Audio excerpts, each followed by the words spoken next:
Meet Albert. Albert got dropped from his team for a match. He's disappointed, so he's decided to let his hair down at the game with a few drinks. He drives into the venue with some beers under his seat and proceeds to drink a six-pack prior to half-time of the league match.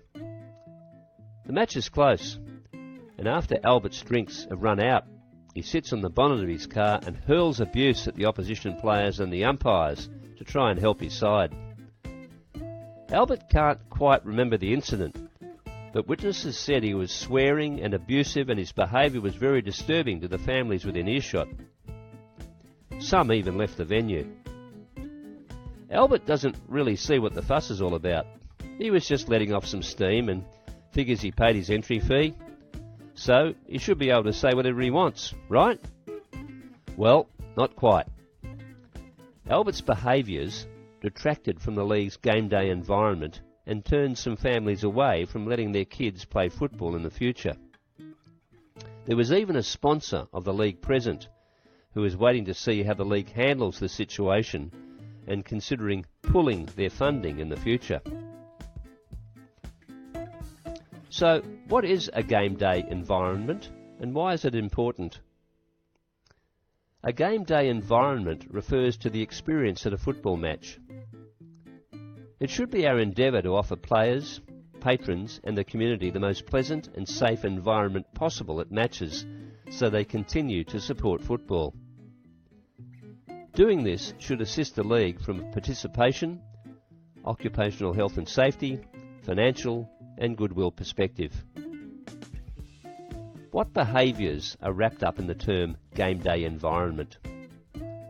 On-field incidences such as behind-the-play violence and umpire abuse, club leadership which includes coaches and committee, speeches to players, dugout behaviour, spectators, abuse, alcohol and violence, alcohol, including the responsible service of alcohol, the safety of participants, players, volunteers and spectators.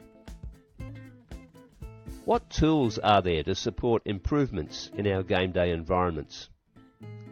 There's umpire education, the coach citation process, tribunals, ground entry signs, spectator management policy, the red flag system, country football staff advice, and local police. What if the situation is dangerous?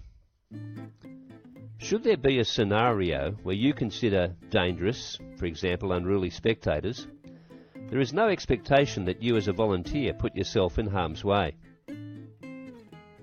Potential avenues to take would be triggering a red flag, which is a unanimous email to the WAFC calling the police or officially documenting the incident and issuing a notification to the club involved or a spectator management strike letter throughout the week.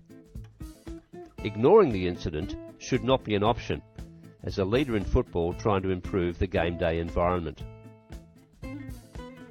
How do you expect us to manage an incident?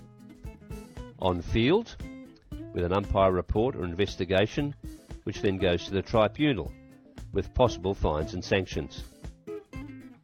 With officials, an umpire report or investigation, which then goes to the league, with possible fines and sanctions. Spectator indiscretions goes to the umpire, to the club, or the league, which then invokes its spectator management policy, which can potentially remove spectators from a venue, and the club is notified.